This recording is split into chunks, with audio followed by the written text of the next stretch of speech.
Olá, Sandro Giuntini aqui. Hoje um vídeo falando de um péssimo assunto. Vamos falar de guerra. Você deve estar vendo em todos os noticiários a invasão russa à Ucrânia. Vamos falar sobre o que isso afeta o mundo dos negócios no Brasil, para você que possui ações e papéis brasileiros dentro do nosso mercado.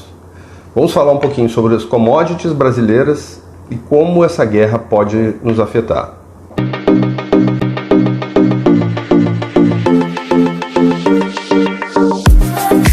Então, por que os russos resolveram invadir a Ucrânia exatamente nesse momento? Isso não tem uma resposta simples. Ela tem vários motivos. Para que aconteça uma invasão desse tipo, ela tem que ser muito bem estudada e muito planejada. E o Putin vem fazendo isso há muito tempo. A realidade é que ele sentiu que agora é o momento devido à fraqueza americana. Os americanos sempre foram um tipo de protetor do mundo, digamos assim. Eles levaram soldados para o Iraque, levaram soldados para o Afeganistão, levaram soldados para o Vietnã.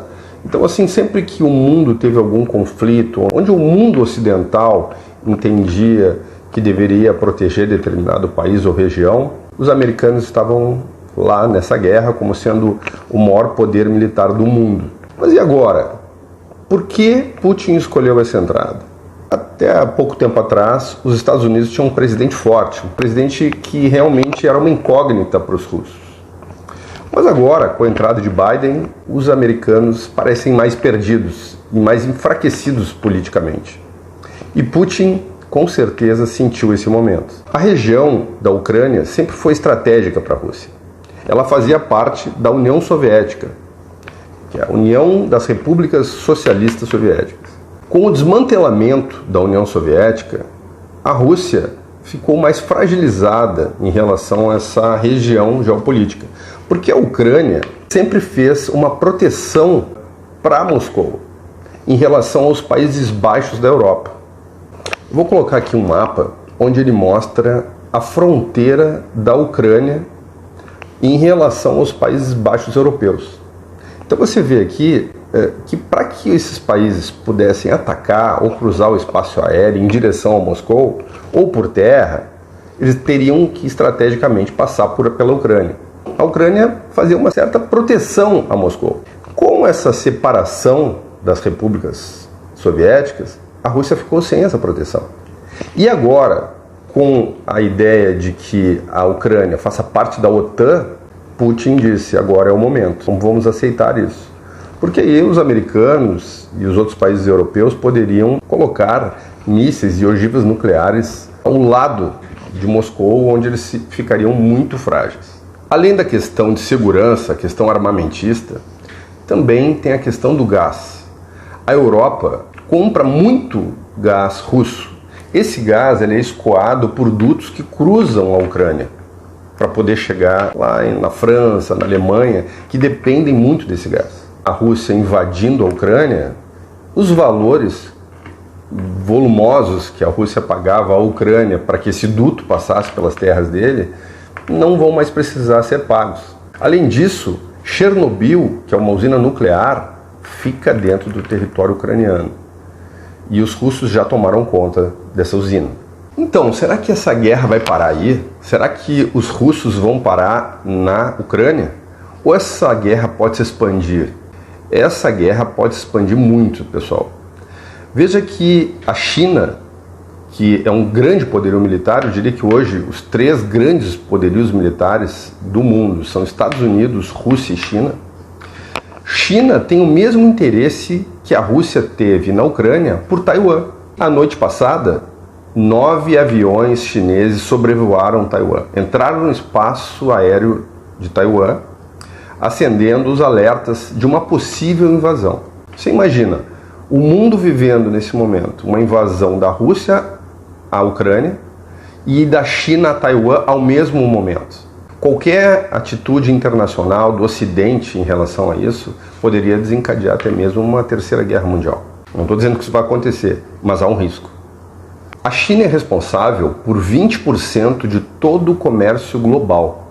e 60% do comércio marítimo do mundo. Então, um pouquinho de história. Em 1950, dissidentes do Partido Chinês fugiram para a ilha de Taiwan. A ilha de Taiwan, nesses últimos 71, 72 anos, se tornou extremamente próspera, principalmente no ramo de microchips. Basta ver o preço dos carros agora, que subiram de acordo com a questão da suba dos chips.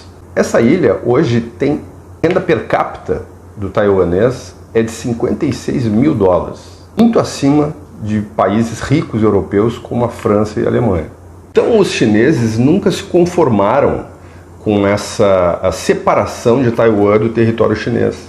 E agora seria um ótimo momento, pensando estrategicamente em guerra, para a retomada dessa área. Tanto a Rússia quanto a China têm interesse em fazer uma nova rota de comércio global, chamada Nova Rota da Seda.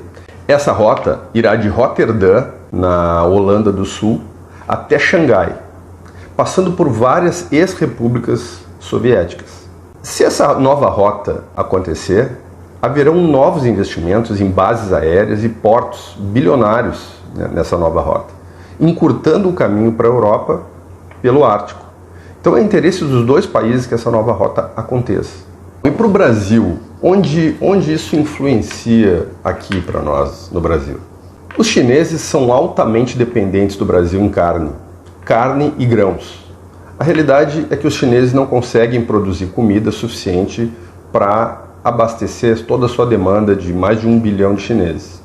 E o Brasil, hoje, é o único país capaz de poder suprir essa deficiência de comida lá. O Brasil não produz trigo suficiente para abastecer toda a nossa demanda. E a Rússia é um grande produtor de trigo. Isso deve influenciar nos preços aqui, no preço do pão, por exemplo. O petróleo passou, está ali entre os 100 dólares, chegou passado os 100 dólares.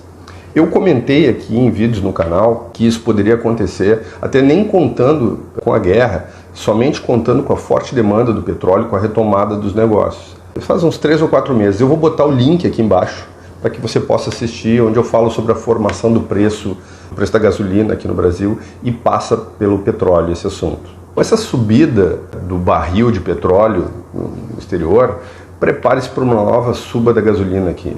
Eu acredito que vai acontecer em breve essa suba. Outra coisa, gás deve subir também. Milho, somos o terceiro maior exportador de milho do mundo, mas também somos o segundo maior consumidor. A Rússia também produz milho. Vamos ver agora um aumento da inflação no mundo. E também uma questão de corrida para portos seguros. Aqui no Brasil, a nossa bolsa tinha caído muito. A bolsa que mais caiu no mundo foi a brasileira. Então começamos a ver uma injeção de dólares para a nossa bolsa, o que fez com que o dólar começasse a cair. Também falei aqui em vídeos anteriores que existia uma grande chance de que quando isso acontecesse, o dólar caísse abaixo dos R$5. E ele veio a R$5. Agora, com a questão da guerra, ele deu uma pequena elevação ali de 2%. E vamos ver como é que ele vai se comportar daqui para frente. Mas a injeção de dólares na nossa bolsa continua. E se ela continuar nesse ritmo, ela vai segurar o preço do dólar aqui no Brasil. Para finalizar o vídeo, cabe a gente falar do Brasil usando o exemplo do que está acontecendo nessa guerra entre Rússia e Ucrânia. A Ucrânia, ela elegeu para seu presidente um humorista sem experiência nenhuma em guerras, em diplomacia, em condução de um país. E esse país entregou o seu arsenal de armas com a promessa de que jamais seriam invadidos. As armas nucleares, visto que eles têm Chernobyl em seu território, foi prometido à Ucrânia que essa invasão jamais aconteceria se eles se desarmassem. E agora nós estamos vendo essa invasão russa. Quando a gente traz esse paralelo para o Brasil, que tem o maior manancial de água potável do mundo, é um dos maiores produtores de grãos do mundo, nós somos a grande fazenda do mundo, temos um estoque de petróleo, também um dos maiores do mundo, uma grande área territorial. Nós ficamos pensando a que ponto o Brasil também tem proteção. Vamos pensar em futuro. Se amanhã fôssemos invadidos por algum país, por falta de comida no mundo ou por qualquer outro motivo territorial, olha a Amazônia. onde os europeus vivem falando de que a Amazônia é do mundo, que a Amazônia não é brasileira, como falou o presidente Macron da França. O Brasil tem que pensar em se desarmar ou se armar para poder se proteger de uma situação como essa. Fica o pensamento aí.